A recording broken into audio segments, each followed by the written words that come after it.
The Red Sea is a shipping highway, but tonight it's something else, a battlefield without borders.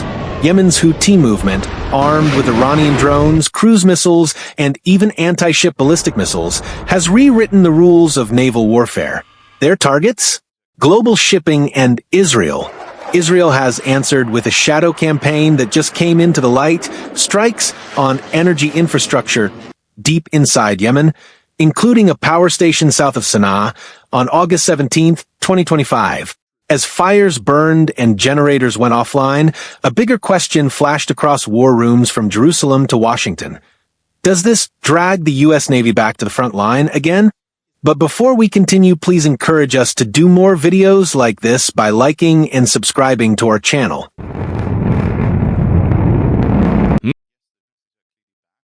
Does this drag the U.S. Navy back to the front line again? Reuters.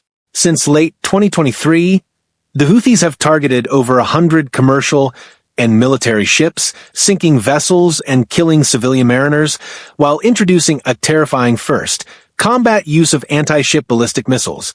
Insurance rates soared. Freight detoured. A regional proxy war went maritime. The Wall Street Journal +1. The United States organized naval patrols and led multinational strikes to suppress launch sites. By mid-2025, the effort had deployed roughly 30 ships and burned through at least $1.5 billion in munitions, standard missiles, interceptors, and precision standoff weapons, an extraordinary cost to keep sea lanes moving. The tempo was brutal. 3F divided by a -18s lost in accidents, 2 Navy SEALs killed in an interdiction. The U.S. Navy thwarted every direct attack on its own warships, but the strain on readiness was real. The Wall Street Journal. By mid-2025, the Houthis broadcast a new red line. Any ship linked to firms working with Israeli ports could be a target, regardless of flag. It was a public escalation that put more commercial crews at risk and widened the aperture of conflict. USNI News: The Times of Israel. Israel, already juggling threats from Lebanon and Gaza, now face long-range fire from Yemen, drones and missiles reaching for airfields and cities. Jerusalem's message hardened: attack us from Yemen, and Yemen will feel it. USNI News. Ports, radars, storage yards, Israel has hit them all. But the war's center of gravity is shifting toward infrastructure, the arteries that keep Houthi territory powered, supplied, and connected. In early July, Israel struck Hodeidah, Ras Isa as-Salif, and a power facility, a coordinated campaign intended to disrupt Houthi logistics and signal that sanctuaries do not exist. The same week, Houthis targeted shipping, including after the Magic Seas incident in the Red Sea. USNI News New York Post. Days later, additional Israeli strikes hit Hodeidah again, underscoring a steady drumbeat. USNI News. Then came the big moment, an Israeli strike on the Houthis power station south of Sana'a, an energy infrastructure site Israel said the Houthis relied upon. Residents reported explosions and a fire. Local media said generators went offline before the blaze was contained. For Israel, it was retaliation after repeated launches from Yemen. For the Houthis, it was proof that Israel would hit deep. Reuters. Jerusalem's rhetoric sharpened. Strike us, pay compound interest. The subtext? Energy, once off-limits, was now fair game if it fueled Houthi military power. By the New York Post. Disruption. Blackouts complicate command and control, radar coverage, and drone prep. Signaling, it raises the cost of escalation for the Houthis without necessarily striking urban density. Deterrence by degradation. Sustained pressure while avoiding a sustained ground campaign. But hitting energy carries risks, humanitarian fallout, international criticism, and, crucially, miscalculation. Target the grid, and you may corner your foe into harsher retaliation at sea, where the global economy is most exposed. Even when Israel is the shooter, the U.S. Navy is the safety net that keeps the sea lanes functioning. Through 2024 and into 2025, Washington built and led a maritime shield, escort missions, air defense pickets, and precision strikes on launch sites, a multinational coalition that became the thin line between commerce and chaos. The Wall Street Journal. 30 ships deployed across the Red Sea, Gulf of Aden, and Arabian Sea. $1.5 billion plus in munitions expended. All attacks on U.S. warships intercepted, but accidents and losses mounted under relentless tempo. The Wall Street Journal. Every intercept has a price tag. A cheap drone can force a multi-million-dollar missile shot. Multiply that by weeks, then months, and suddenly readiness slides, and other theaters feel the pinch. That's the hidden tax of fighting an asymmetric naval war against a non-state actor with state-level munitions. The Wall Street Journal. As Israel escalated against Houthi infrastructure, Houthis broadened their threats, warning they'd target any ship connected to Israeli ports, regardless of flag. That puts crews from dozens of countries under the same umbrella, and the U.S. Navy back in the role of global traffic cop. USNI News, the Times of Israel. In August 2025, the Carl Vinson Carrier Strike Group returned from a 9-month deployment that included strikes against the Houthis. A reminder that even limited patrols can morph into real combat. Rotations continue. The mission doesn't end when one deck goes dark. Navy times Navy.mil.cpf.navy.mil. You don't want to be permanently tied down in the Red Sea. But if the threat to shipping spikes, or if U.S. vessels or citizens are hit, you surge back. That's the reality.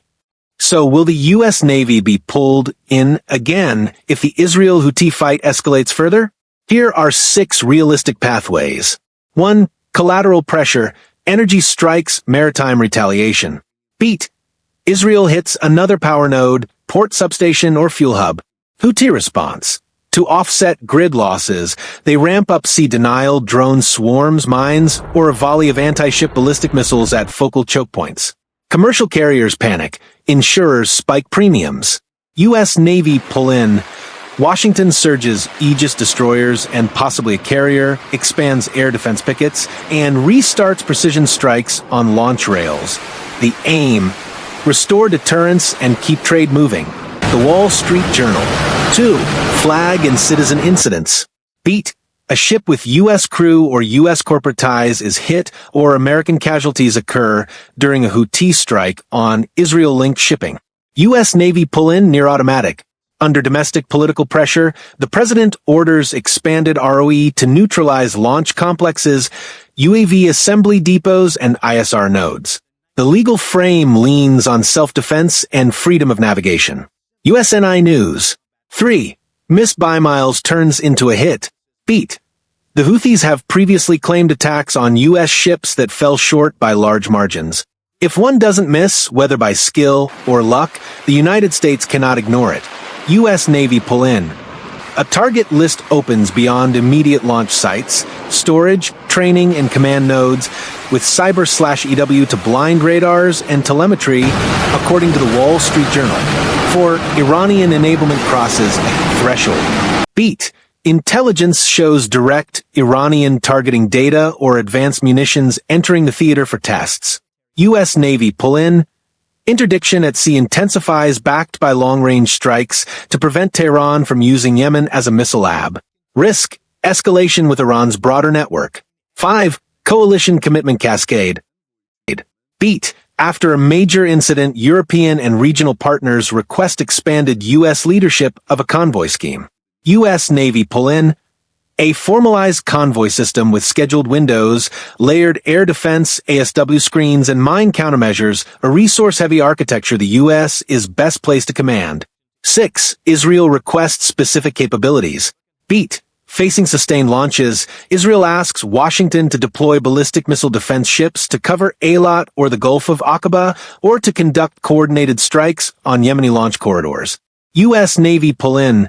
BM deconfigured Aegis ships shift stations, data fusion with Israeli systems tightens, air policing, and ISR surge. The challenge isn't just capability, it's thresholds. Each trigger risks sliding from maritime defense into a regional air campaign that reopens the U.S. strike tempo of early-mid-2025. The last cycle demonstrated both the power and limits of naval dominance. You can kill the launchers, but the idea that a low-budget actor can rock global trade survives, as stated by the Wall Street Journal. If the U.S. Navy surges back in, expect a 3-ring playbook. Ring A, shield the lanes. Aegis ships establish air defense umbrellas along convoy corridors.